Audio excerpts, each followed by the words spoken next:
ನಮಸ್ಕಾರ ಗೆಳೆಯರಿ, ಹೇಗಿದ್ದೀರಿಪ್ಪ? ಚೆನ್ನಾಗಿದ್ದೀರಿ? ಸ್ವಾಗತ ರೀ ನನ್ನ ಚಾನಲ್. ಯಾರೆಲ್ಲ ವೀಕ್ಷಣೆ ಮಾಡ್ತಾ ಇದ್ದೀರಿ ಅವರಿಗೆಲ್ಲ ಸ್ವಾಗತ. ಹಾಗೆ ಇವತ್ತಿನ ವಿಡಿಯೋದ ವಿಶೇಷತೆ ಏನಪ್ಪ ಅಂತಂದ್ರೆ, ನಾವು ಬಾಯ್ಲರ್ ಕೋಳಿ ಮರಿಗಳಿಗೆ ಬರುವಂಥ ರೋಗದ ಲಕ್ಷಣಗಳು ಯಾವಪ್ಪ ಅನ್ನೋದ್ರ ಬಗ್ಗೆನೂ ಒಂದು ವಿಡಿಯೋ ಮಾಡಿ ಹಾಕ್ತಾ ಇದ್ದೀನಿ. ಯಾರೆಲ್ಲ ಹೊಸದಾಗಿ ನನ್ನ ಗೆಳೆಯರು ಸಬ್ಸ್ಕ್ರೈಬ್ ಮಾಡದೆ ನನ್ನ ವಿಡಿಯೋಗಳು ನೋಡ್ತಾ ಇದ್ದೀರಿ ಅವರೆಲ್ಲ ನನ್ನ ಚಾನಲ್ನ ಸಬ್ಸ್ಕ್ರೈಬ್ ಮಾಡ್ಕೊಳ್ಳಿ. ಹಾಗೆ ಒಂದು ವಿಡಿಯೋಕ್ಕೆ ಒಂದು ಲೈಕ್ ಕೊಡಿ. ಏನಪ್ಪ ಗೆಳೆಯರು, ಇವತ್ತಿನ ಬಾಯ್ಲರ್ ಕೋಳಿ ಸಾಕಾಣಿಕೆ ಮಾಡುವಂಥ ರೈತರಿಗೆ ಏನಾಗ್ಬಿಟ್ಟೈತೆ ಅಂದರೆ, ಬಾಯ್ಲರ್ ಕೋಳಿ ಮರಿಗಳಿಗೆ ಬರುವಂಥ ರೋಗದ ಲಕ್ಷಣಗಳನ್ನು ಕಂಡುಹಿಡಿಯೋಕೆ ಆಗ್ತಾಯಿಲ್ಲ. ಅದಕ್ಕಾಗಿ ಈ ವಿಡಿಯೋನ ಕೊನೆಯವರೆಗೆ ನೋಡಿ. ಏನಪ್ಪ ಅಂದ್ರೆ, ಮೊದಲು ಕೋಳಿಗೆ ಬರುವಂಥ ರೋಗನೇ ಸಿ ಐ ಡಿ ಅಂದರೆ ಏನಪ್ಪ, ನೆಗಡಿ. ಇವುಗಳನ್ನ ಯಾವಾಗ ಕಂಡು ಹಿಡಿಬೇಕಪ್ಪ ಅಂತಂದರೆ 21 ದಿನ ಆದಮೇಲೆ.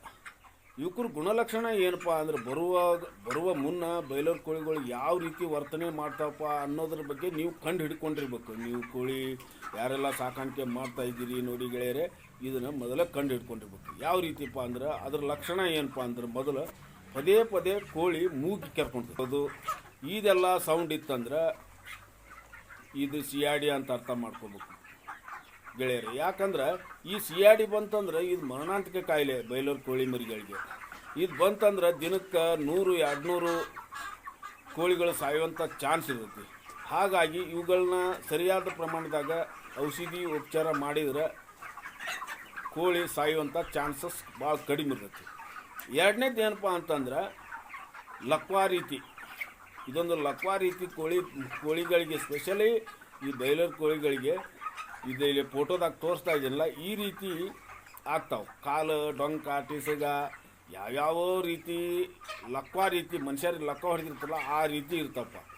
ಇದು ಒಂದು ಕಾಯಿಲೆ. ಇದು ಯಾವಾಗ ಕಂಡು ಬರ್ತೈತಪ್ಪ ಅಂದ್ರೆ 28 ದಿನ ಆದಮೇಲೆ ಕೋಳಿಗಳಿಗೆ ಇದು ಕಂಡು ಬರೋಕೆ ಶುರು ಆಗ್ತೈತಿ. ಇದು ಕಂಡು ಬಂತಂದ್ರೆ ಏನು ಮಾಡ್ಬೇಕು, ಇವನ ಬೇರೆ ಎಕ್ಸ್ಟ್ರಾ ಜಾಗ ಮಾಡಿ ಹಾಕಿಬಿಡ್ಬೇಕು. ಇಲ್ಲ ಅಂತಂದ್ರೆ ಇನ್ನೊಂದು ಕೋಳಿಗೆ ಬರುವಂಥ ಚಾನ್ಸಸ್ ಇರುತ್ತೆ.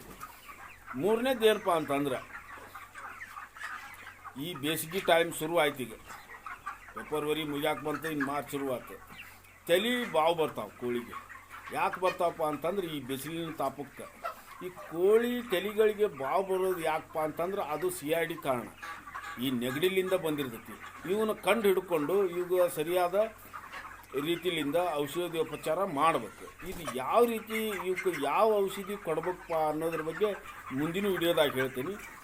ನಾಲ್ಕನೇದು ಏನಪ್ಪ ಅಂತಂದ್ರೆ, ಬರುವಂಥ ಲಕ್ಷಣ ಬಾಯ್ಲರ್ ಕೋಳಿಗಳಿಗೆ ರೋಗ ಅಂತಂದ್ರೆ, ಮೋಷನ್ ಮಾಡುವ ಜಾಗ ಕೆಂಪು ಆಗ್ತದೆ. ಕೆಂಪು ಆದಾಗ ಈ ಕೋಳಿಗಳಿಗೆ ಏನಾಗೈತಪ್ಪ, ಈ ಕೆಂಪು ಆದೋ ರೀತಿ ಬಂತಂದ್ರೆ ಕೋಳಿ ಹಿಂದ್ಗಡೆ ಕೊಳತೈತೆ ಅಂತ ಅರ್ಥ. ಹೊಟ್ಟೆ ಒಳಗೆ ಗಂಟು ಆಗೋ ಅಂತ ಅರ್ಥ ಮಾಡಬೇಕು. ಈ ಕೋಳಿಗಳನ್ನ ಬೇರೆ ಸಪ್ರೇಟ್ ಇಟ್ಬಿಡ್ಬೇಕು.